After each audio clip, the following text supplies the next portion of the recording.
Vicente, hola Rosalba, ¿cómo están? Hola. Hola, ¿Cómo muy se bien. preparan para el cambio del mundo? El mundo está cambiando. Uy, pero qué ¿Te, sabroso. te parece? A mí me ¿No te da parece como chévere miedo los la cambios. cosa? A mí me da como miedo. Lo único que no cambia es el cambio. Sí, exacto. Entonces vamos para adelante, ¿no? Yo creo que es lo que hay que Además, tenerlo. además eso es una evidencia de movimiento, ¿sabes? De que esperemos que sea progreso, pues, porque a veces hay cambios que son como de retroceso, pero esperemos que en este caso sea progreso, ¿no? Lo que Pero pasa está es que, cambiando, claro, yo siempre creo que van a haber procesos de mejora claro.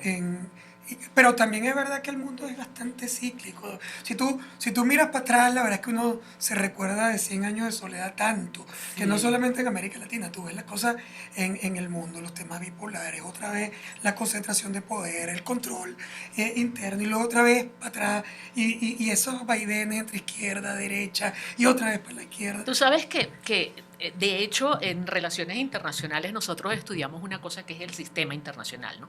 Que muy poca gente entiende realmente lo que es el sistema. El sistema es cómo se interrelacionan todos los actores de la escena internacional. Suena mucho a teatro, pero tiene un poco de teatro la cosa. Entonces, ese sistema internacional va cambiando porque la manera de interrelacionarse de todos los actores, las organizaciones y tal, también va cambiando. Y cambia en función de los intereses, cambia en función del momento histórico, cambia en función de un montón de cosas. Y el mundo ha pasado por varios momentos, pues. Tuvimos después de la Segunda Guerra Mundial, tuvimos la época de la Guerra Fría que duró un montón y nos dejó herencias como las Naciones Unidas y tal, que ya suenan como arcaicas, ¿no? Como desfasadas. Y ha ido cambiando. Después del 2001 entramos en un mundo unipolar donde Estados Unidos era el único centro.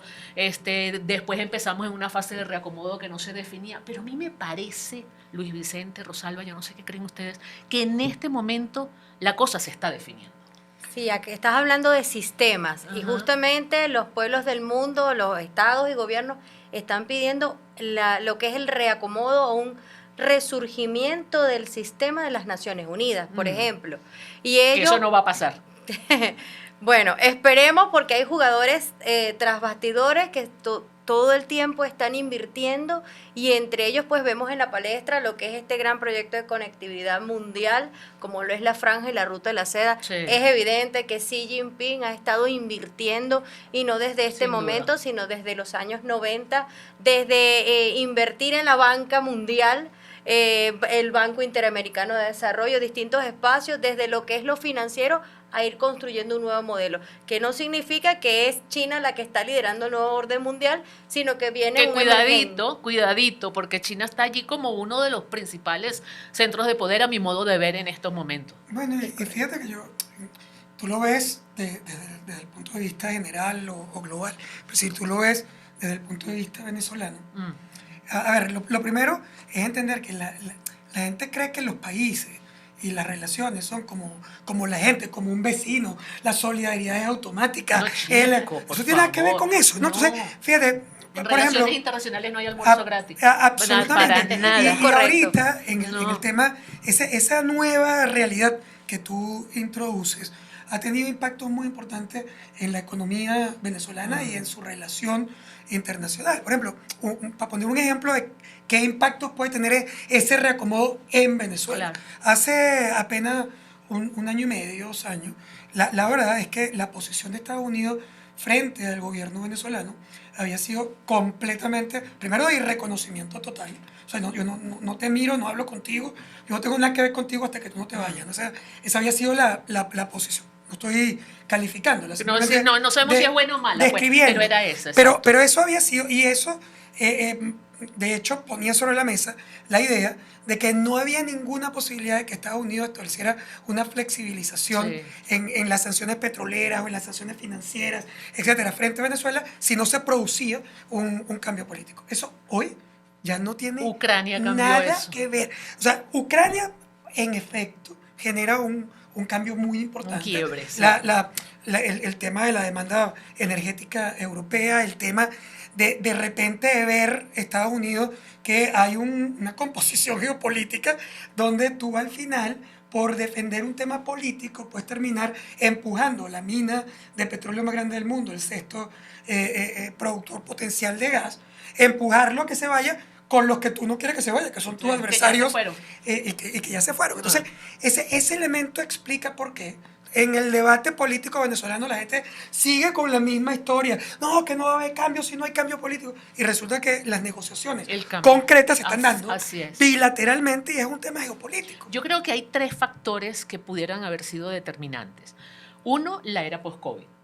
Después del COVID, todas las economías en el mundo quedaron, o sea, súper quebradas, pues, y había que recomponer la economía. De hecho, los gobiernos empezaron como a tratar de competir a ver quién era el que lograba recomponer su economía primero. Eso por una parte. Después vino el tema de la guerra en Ucrania, y después está el tema de Joe Biden en la presidencia de Estados Unidos, que no ha tenido quizás el carisma, ¿sabes? El liderazgo, la fuerza, como para defender una política exterior estadounidense que es difícil de defender, pues se requería alguien como con mucho más, no sé, con mucho más porte, con mucho más discurso.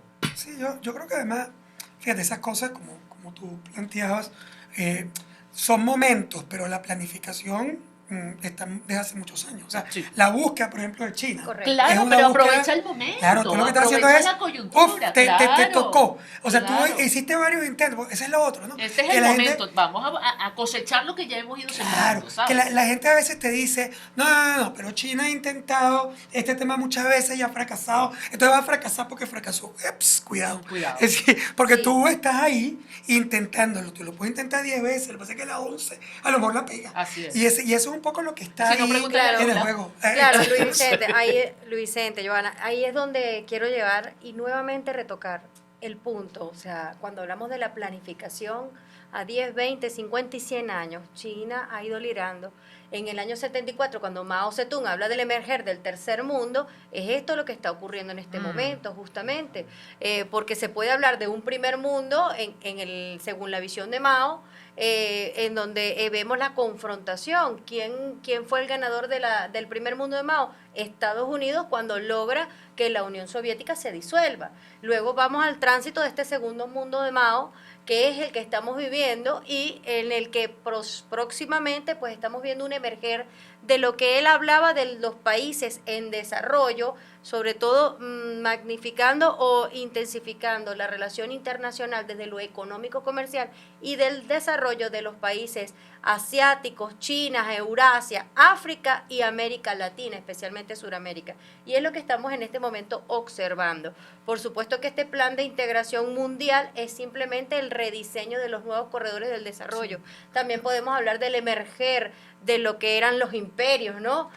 Por tratar de hablar un poco más en la historia, en la geopolítica. Y hoy por hoy observamos cómo justamente en función de ir movilizando, materializando, consolidando este proyecto de gran integración mundial, como lo es la Franja y la Ruta de la Seda, se están movilizando grandes recursos a nivel mundial. Pero ven acá, Rosalba, que yo me quedé enganchada en una cosa. ¿Por qué tú dices que Estados Unidos fue el que hizo que se disolviera la Unión Soviética? Sí, sucede. Precisamente... justamente luego de lo que ha sido después de la Segunda Guerra Mundial, observamos cómo en la Unión Soviética pues se dieron sus procesos bastante acelerados en cuanto a la construcción de un Estado sólido integrado por distintas regiones o pequeñas repúblicas. Hoy por hoy, por supuesto, la disolución de la Unión Soviética fue el producto, la sumatoria de distintas amenazas económicas, políticas, mediáticas, conflictos internos que pudieron desestabilizar y, por supuesto, acabar con lo que era la Unión Soviética como esencia. Por ello, entre las tantas manifestaciones que vemos, pues la conducción hacia lo que fue el quiebre. Pero ¿por qué lo hizo Estados Unidos? Es lo que no estoy entendiendo. Porque, no he dicho que lo hizo... Claro, ok, ahí te lo aclaro. Que Estados Unidos provocó fue la disolución de la Unión. Fue el ganador. Eso es otra cosa. Fue el ganador. Eso es otra cosa, pero no fue que provocó la disolución de la Unión Soviética. La Unión Soviética hizo implosión, pues. O sea, fue el modelo que definitivamente colapsó. Sí, que por cierto, yo creo que eso es un tema interesante, ¿no? Porque en efecto ese modelo colapsa. Obviamente tú puedes tener ayudas. Claro. Entonces, son La adversarios Guerra Fría. y Claro. y los adversarios están jugando. Así como China estaba claro, esperando este momento, Estados Unidos estaba esperando aquel. Exactamente. Es correcto. Exactamente igual. Pero obviamente eso fue un modelo bueno, que tuvo problemas intrínsecos, Se agotó Claro. críticos, internamente. se agotan. Así Quizás lo que estamos viendo ahora es que esas nuevos intentos son intentos que buscan más eficiencia, más relación, más economía y más apertura. O sea, tú aquí, cuando tú miras los BRICS, por ejemplo, cuando tú miras los BRICS, tú no estás viendo una oferta cerrada, antiempresarial o pro Estado. No, tú estás viendo un acuerdo comercial. Total. Para empezar por un acuerdo comercial, donde el tema empresarial es fundamental. Así Entonces, es. claro, cuando tú lo pones contra el modelo, digamos, convencional, o Estados Unidos liderando el proceso, ya no hay una diferencia como antes. Es una pelea comercial, con unos temas políticos convencionales que podemos discutir, pero que en todo caso, en esencia, los BRICS son un acuerdo comercial, no un Claro. acuerdo político. Claro. Más Que- allá de la diferencia político-ideológica, están supuesto. trabajando Así todos es. en una mesa en función a sus fortalezas y sus debilidades, pero justamente uniendo estos capitales y esta oportunidad Y internacional. además, fíjate otra cosa interesante. Cuando nace el concepto de los BRICS, no nace, o sea, quien crea el concepto de los BRICS no lo crea pensando en una organización o un ente donde no, lo hace para, digamos, para ahorrar espacio, por decirlo de alguna manera, porque estaba escribiendo un artículo sobre las economías con mayor crecimiento y las economías con mejor perspectiva de cara al año 2050, ¿ok? Y entonces llegaba a la conclusión de que los países que tenían esa condición eran Brasil, Rusia, India y China. Entonces, para no estar escribiendo a cada rato Brasil, Rusia, India y China, puso las iniciales de cada El uno. acrónimo. Y ahí nace el concepto de BRIC. Después le suman a Sudáfrica, porque Sudáfrica entra también en una espiral de crecimiento interesante. Pero es muchos años más tarde cuando estos países entienden, oye, aquí tenemos una gran oportunidad. Absolutamente. Y fíjate que hay una cosa Y ahí es cuando interesante. empiezan a organizarse. Pues. Para mí, por ejemplo, el tema de los BRICS frente a Venezuela. O Me Venezuela disculpo- frente a los Sí, BRICS. me disculpo que siempre quiero venir para acá. Yo, No, está bien. Ustedes son las Tráenos internacionalistas para acá, y yo tráenos soy para el acá. local. Yo soy el local aquí en esta cosa. Tráenos para acá. Pero entonces, cuando yo lo veo, fíjate, mucha gente piensa que para Maduro, como gobierno, es obvia la necesidad de entrar en los BRICS, de apartarse de Estados Unidos, cuidado, porque cuando tú ves la estrategia que ha seguido el gobierno venezolano frente a esto, yo creo que ha entendido, y me parece bien que lo entienda, ha entendido que su posición de frente a estos países no es la misma de Brasil, Claro. o no es la misma de Argentina entrando, no es la misma. ¿Por qué? La de Arabia Porque- Saudita, Claro, porque todo Arabia Saudita, los Emiratos Árabes, Brasil y Argentina tienen una relación con esta parte del mundo, pero se voltean y tienen una relación con los Estados Unidos y con Europa. Y tienen un aparato perfectamente productivo válida. tremendamente competitivo. Completamente. Sí. Exacto. El caso venezolano es un caso completamente distinto. Porque si tú te dejas llevar completo por este proceso, es casi abandonar tu estructura histórica Sí. y tu capacidad productiva convencional. O sea, tú casi que terminarías, o sea, tú te descuidas, tú puedes terminar en un monopsonio. Lo que llamamos economista monopsonio es que en vez de un monopolio, que es un solo tipo que produce, un monopsonio es un solo tipo que te compra. Me sonó casi a Es decir, manicomio. bueno, más o menos. Pero un monopsonio es que tú tengas una sola persona o estructura que te compre. O sea, cuando tú dependes de alguien, ya sea que produce o que compra, tú estás en aprietos. Claro. Y la última cosa que le interesa a Venezuela en este momento es quedar completamente dependiente de una sola cosa, porque al final, mira, te puede Bueno, pero parecer es que chévere. lo hemos sido durante casi Claro, toda la historia. Claro, pero tú ahora has venido buscando mecanismos de diversificación, lamentablemente hasta el momento, digamos, del conflicto o la crisis de sanciones. Todavía has tenido negocios con China, negocios con Rusia, negocios con Turquía, pero has tenido negocios con Estados Unidos, con Europa. Claro. Y habías comenzado a tener una cosa muchísimo más estructurada. Claro, ahora Pero tienes ahora, una José Vicente, presión. quiero agregarte ahí, Luis Vicente, Colombia, lo que recientemente ha estado ocurriendo en estas mesas de negociación bilateral entre Colombia y Venezuela. Es importante pues también considerar cómo Venezuela está comenzando a recuperar espacios a nivel económico comercial, más allá de la diferencia político-ideológica, con el país hermano en el que hay muchos intereses estratégicos. Ahí de tampoco formación. coincido contigo, Rosalba. Porque no, porque es que ese acercamiento se da cuando hay un cambio de gobierno en Colombia. Antes no se había dado. O sea, que Venezuela no es que está viendo que Colombia es un socio, es un aliado comercial importante y tal, y que nos puede dar. No. Venezuela está viendo que es un aliado político, y como es un aliado político, entonces sí vamos a comerciar. Bueno, ¿qué pasó? ¿Qué pasó? No solo con Colombia, o sea, es Colombia, es Brasil, es Argentina. Claro, exacto. Porque en un momento determinado, en ese péndulo convencional que hay en América Latina, que te mueves todos para la derecha, se mueven todos para la izquierda. Exacto. Es decir, hay un momento Bueno, todos no, terrible casi y complejo. todos. Bueno, no todos, pero sí. Un buen Nosotros, tolete. nosotros no hemos tenido ningún movimiento hace rato. Tenemos un ratico, sí. A veces hace falta un movimiento. Pero bueno, vamos para otro lado. Pero en todo caso, aquí lo que tú estás viendo sí es el país tratando de entender que hay un nuevo espacio en el cual él puede otra vez Claro. reinsertarse. Que por cierto, Que hay un está espacio bien. que nunca debió abandonar. Bien. Yo creo que Y eso del es lo otro más lado tampoco. importante. Claro, yo creo que eso es lo más importante. Que ahora se está entendiendo que ese espacio nunca se debió haber abandonado. Ahora, yo le agrego a eso, Johanna, que es que ese espacio tampoco nunca debió establecer una estrategia de aislamiento Claro. hacia Venezuela. No importa Claro, que ese es país correcto. tuviera una Claro, posibilidad. totalmente Porque de acuerdo. eso era un error. Claro. América Latina jamás debió permitir una cosa como el Grupo de Lima, donde tú establecías como elemento central que la defensa y el apoyo a Venezuela era aislar a Maduro. Porque al final resulta que más bien incorporar y servir de espacio a la negociación era un elemento mucho más inteligente para buscar soluciones. Que por cierto, Lo que pasa es que se seguía de alguna manera la ruta que venía marcando Washington. no, La totalmente. ruta la marcó Estados Unidos y Totalmente. entonces todos Es estos correcto países eso, siguieron la ruta que marcó Estados Sí, Unidos. más bien aquí, en realidad, América Latina se mueve con su posición política a acercarse un poco más a Maduro, y Maduro, por supuesto, intenta fortalecer ese proceso, pero más bien el que se ha movido sin esos cambios es Estados Unidos.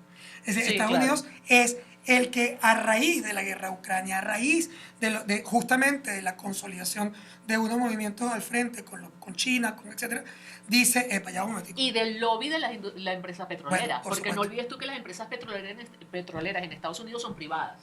Y entonces perdieron un espacio importante de negocio que era el territorio venezolano. Entonces el lobby ha sido tan fuerte de las empresas petroleras pidiendo, mira, flexibilicen las sanciones. Además muchas tenían deudas por cobrar en Venezuela y necesitaban volver para asegurar su dinero, pues para asegurar su cobro, ¿no? Súmale a eso. Todo súmale- eso influye. Es que no es un solo factor, no No, es una son- sola cosa. lo- Es un conjunto, ¿sabes? Lo que tú planteas, que tiene que ver con también estamos hablando de los países y sus intereses, pero luego está cruzado Claro. en vertical los intereses de poder económico, social, etcétera, que están detrás, que también existen, ¿no? Tú mencionas el poder del lobby petrolero, que en Estados Unidos es muy grande, pero a eso le tienes que agregar un montón de otros lobbies. Sí, Por claro. ejemplo, el de la deuda.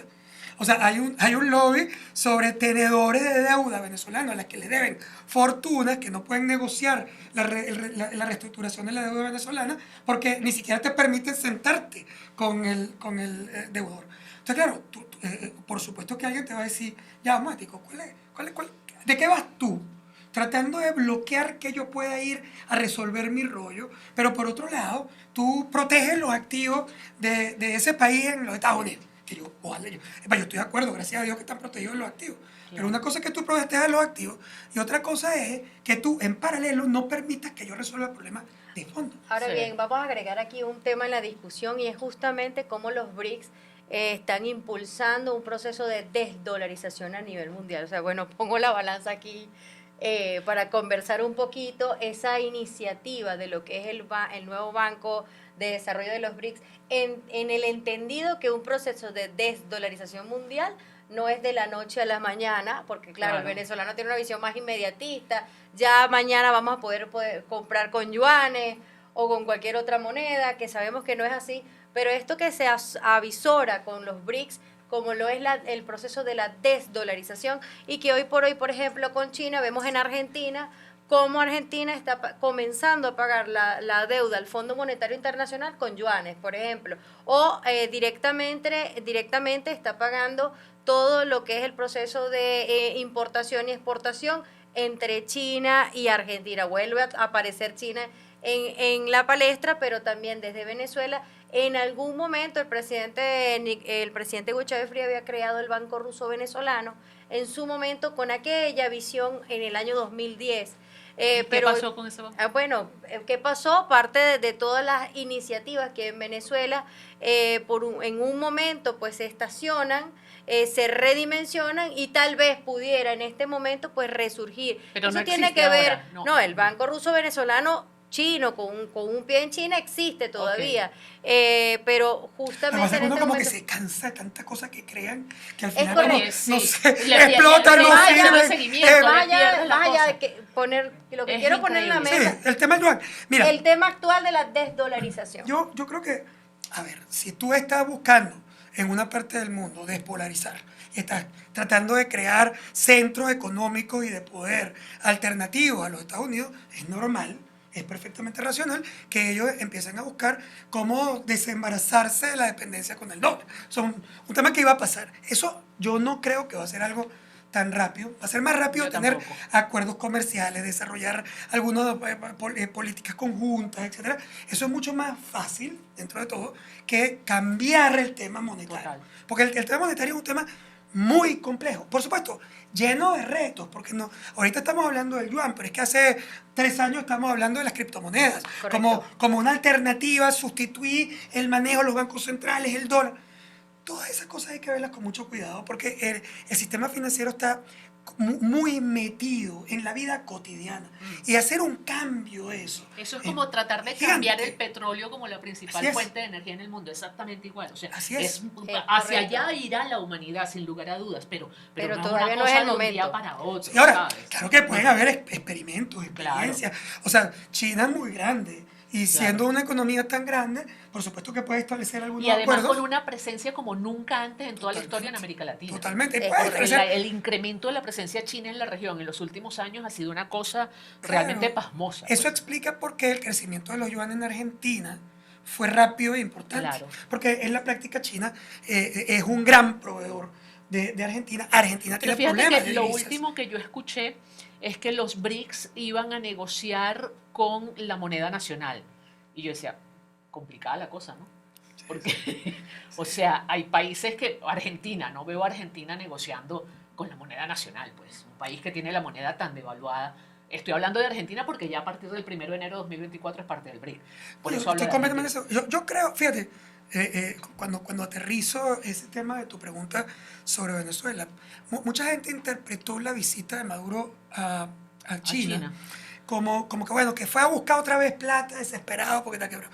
Está quebrado y está desesperado, eso sí es verdad. Pero la búsqueda en China no era que le dieran plata, porque la probabilidad de que China le vuelva a dar plata a corto plazo es muy baja. O sea, China no está en este momento ni en condiciones ni en deseo de hacer ese proceso. Esos créditos que se recibieron en el pasado, que se manejaron como fuera, que terminaron además en elefantes blancos por todo el país, que hoy están quebrados, una planta gigante en el medio del llano. O sea, esas cosas ya no van a pasar más, o esperemos. Pero en todo caso, ¿qué fue realmente lo que iba a buscar Maduro en China? Yo creo que estaba buscando una cosa distinta, para que tú veas que ni siquiera estaba buscando a los chinos, ni siquiera estaba buscando la consolidación de su acuerdo con los BRICS. Eso vendrá. Yo creo, si te soy sincero, a lo mejor es una teoría de la conspiración, pero yo creo que Maduro fue ahí a acelerar la negociación con Estados Unidos. Al revés de lo que la gente está pensando. Maduro va a China a decirle a Estados Unidos, que tiene ya varios meses negociando cara a cara con el gobierno de Venezuela, mira, ya no tenemos mucho más tiempo. Si nosotros no tenemos una flexibilización en el mercado petrolero, yo voy a tener que voltearme. Tú me estás presionando a que yo me tenga que voltear completo al tema chino y al tema de los BRICS. Entonces tú tienes una última opción, o yo voy a tener que asumir ese costo, porque para ellos es un costo también. Es decir, Mosca, para Venezuela... O sea, que lo que tú estás tratando de decir es que Venezuela empieza a mirar a China no porque quiere, sino porque las circunstancias lo obligan. Bueno, es que él puede quererlo, pero en la práctica irse para allá tiene unos costos gigantes. Fíjate que son distintos. Claro, pero en estos momentos es la única Claro, alternativa. por eso entonces me los volteo. costos se reducen. Pero cuando tú tienes, después de la visita el año pasado de la misión de Biden, que es la primera vez que rompen el esquema de que tú no existes, es decir, tú no estás, cuando ellos vienen, arranca un proceso de negociación distinta que termina con la licencia de Chevron a final del año pasado. Y la liberación de los precios. Exactamente. ¿Qué hay este año?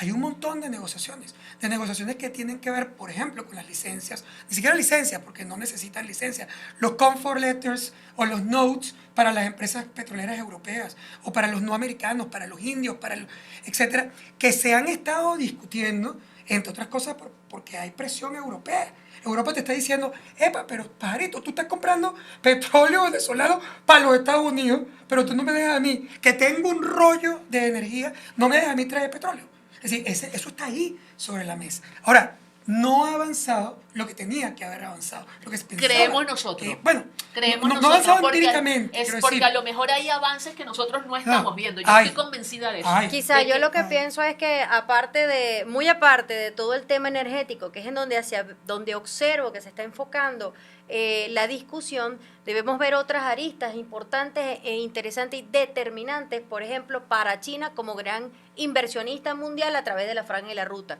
De hecho, al finales de este mes se pretende una nueva cumbre, una nueva reunión. Y es precisamente que China quiere desarrollar procesos logísticos. Y eso es determinante incluso para lo que es justamente la movilización de los recursos energéticos a nivel mundial, económico, comercial y energético. Por eso está tan interesado, y es parte de la visita del presidente Maduro a China, está tan interesado en que se termine de consolidar, se retomen proyectos que se habían quedado allí en stand-by, como por ejemplo lo que es las rutas ferroviarias. Pero principalmente para China, a nivel global, una de las grandes prioridades es desarrollar todo lo que son las nuevas rutas y corredores, y en ello pues implica desarrollo ferroviario, puentes de agua profunda y otras interconexiones necesarias. Yo creo que yo estoy completamente de acuerdo. Ahora, solo como más bien para provocar tu reacción, no para provocarte, sino para oírte tu opinión. Mosca, porque uno básicamente siente que el proceso es China haciendo cosas y como que el otro, sí, a lo mejor el otro se queda un pelín atrás, pero yo no despreciaría jamás a Estados Unidos y todo lo que ha hecho a lo largo de su historia y la fuerza que tiene. Por lo tanto, nosotros sí tenemos que esperar una reacción importante de Estados Unidos y va a marcar una pauta sobre su relación con Venezuela. Yo no subestimaría ni a Estados Unidos ni a Rusia, porque la Rusia de Vladimir Putin es una Rusia que ve que añora aquel posicionamiento y aquel poder de la otrora Unión Soviética, ¿ok? Y está tratando Vladimir Putin de reposicionar a Rusia en lo que alguna vez fue la vieja Unión Soviética, y eso yo tampoco lo subestimaría. Ahora, en el caso específico de Estados Unidos, yo creo que hay varias cosas que están un poco en contra de que Estados Unidos pueda reaccionar de una manera absolutamente categórica, y uno es la política interna. Están demasiado encochinados, dicho en términos muy populares, muy coloquiales, en temas de política interna. Esos temas domésticos de que acusan a Trump, acusan a Hunter Biden, acusan al mismo Biden, la Cámara de Representantes lo quiere destituir, que el otro... o sea, están demasiado imbuidos en ese asunto, tienen un problema económico tremendo, tienen una inflación como nunca antes la había tenido Estados Unidos en los últimos años, tiene una caída en su PIB importante, a pesar de que tuvo una ligera recuperación, pero ha tenido una caída importante. O sea, tiene un montón de problemas Estados Unidos. Bueno, fíjate que estaban a punto de cerrar el gobierno hasta hace unas horas atrás. O sea, fíjate. No, tú tienes toda la razón. Entonces, no están en estos momentos en condición como de dar una respuesta que sorprenda al mundo, que diga, ya va, Estados Unidos también juega. Yo creo que en este momento Estados Unidos no está jugando. Yo creo que, bueno, estoy completamente de acuerdo contigo en que hay un proceso de debilitamiento. Yo sí creo que en algún momento va a reaccionar. Creo que lamentablemente también ahorita vienen todas las elecciones primarias y la elección presidencial de Estados Unidos. No me refiero a la primaria de aquí, que ya tuvieron su cosa, ya tuvieron su análisis en este podcast, muy comentado. Pero, a ver, me refiero a las de allá, que marcan una pauta muy interesante, porque otra vez regresando a Venezuela, la gente cree que es que la decisión americana frente a Venezuela tenía que ver con la democracia venezolana, con el cuidadito, pajarito, porque la verdad es que la aceleración de las sanciones, por ejemplo, de Estados Unidos a Venezuela tuvieron más que ver con los votos que estaba buscando Trump, Así de los es. latinos de los Estados Unidos, Así es. que con la defensa de la democracia Creo que nos venezolana. están pidiendo como que una pausa, ¿no? Brevemente, pero en esa No, pausa... lo que nos están pidiendo es Ah, chao, bambino. No, pero antes de que cierre, yo no puedo quedarme callada un momento y aclarar un poco lo que es, no solamente en base a todos los temas que se están discutiendo en este momento, sino hablar justamente, el año que viene es un año determinante, no solamente para Estados Unidos, sino para Rusia, porque ambos están en procesos electorales, ¿no? Y con respecto, bueno, para dar un poco de respuesta a este tema, más allá de la visión de Vladimir Putin, ¿no?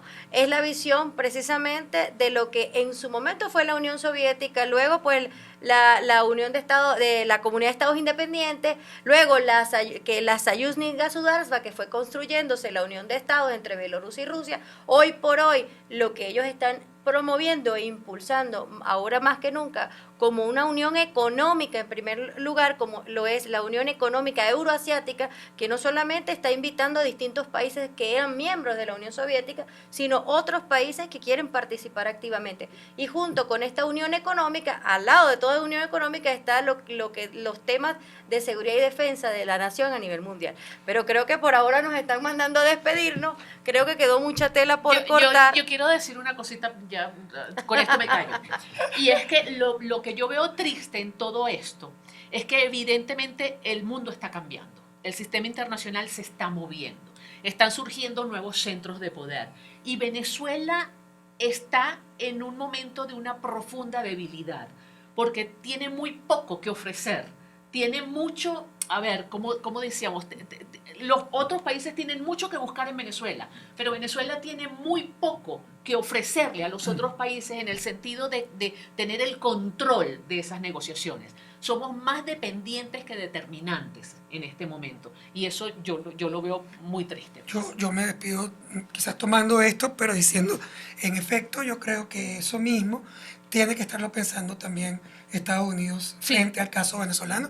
Y yo creo que nosotros tenemos frente a algunas oportunidades de terminar algunas negociaciones que fueron muy difíciles en los últimos años, pero que vamos a ver mejorar en breve. Ojalá. A menos que Estados Unidos sea demasiado torpe. O sea, Venezuela es un aliado natural, está en Occidente. Ni siquiera en sus peores momentos dejó de despachar petróleo a Occidente, a Europa, a los Estados Unidos. Empujar a Venezuela a una vía completa de desoccidentalización o a orientalización de su economía es un error terrible. Yo no creo que lo vayan a cometer. Yo creo que No, ya lo cometieron.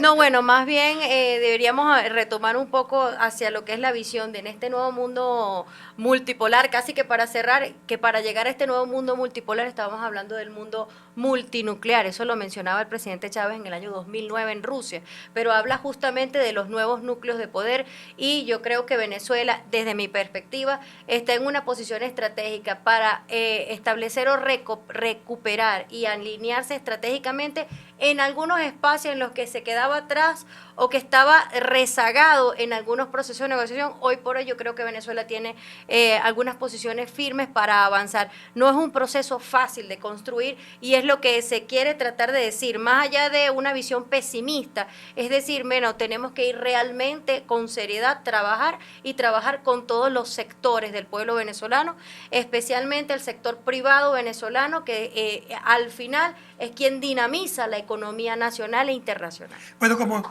es divino este post, divino, además no tuvimos moderador y fue delicioso, eso sí, lo único malo es que nunca queremos terminar, así que Así es. vamos.